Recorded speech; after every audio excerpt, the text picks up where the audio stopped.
ចាសួស្តីពុកម៉ែបងប្អូនទាំងអស់គ្នាសម្រាប់បងប្អូនដែលតែងតែស្វែងរកជាប្រភេទ motor បូមទឹកដែលអាចប្រើជាមួយនឹងអាគុយក៏បាន solar ក៏បានណានេះថ្ងៃនេះនាងខ្ញុំចង់បង្ហាញបងប្អូនពីប្រភេទ motor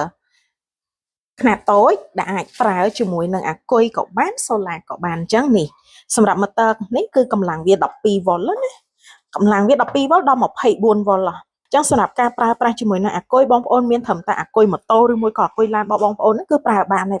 បងប្អូនអញ្ចឹង20អាំពែប្រើបាន1ម៉ោង40អាំពែប្រើបាន2ម៉ោងអាំពែរបស់បងប្អូនរត់តែធំប្រើបានរត់តែយូរអញ្ចឹងសម្រាប់ម៉ូទ័រនេះគឺមុខចេញចូល50ដែលអាចបូមបាន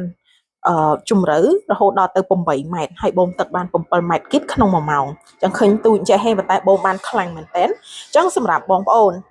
ដែលមានតម្រូវការតាក់ទងជាមួយនឹងប្រភេទ motor បូមទឹកខ្នាតតូចនេះអាចទំនាក់ទំនងមកកាន់ page យើងខ្ញុំបានទំនាក់ទំនងមកកាន់ page យើងខ្ញុំឥឡូវនេះនៅទទួលបានការបញ្ចុះតម្លៃពិសេសជូនផងដែរអរគុណច្រើន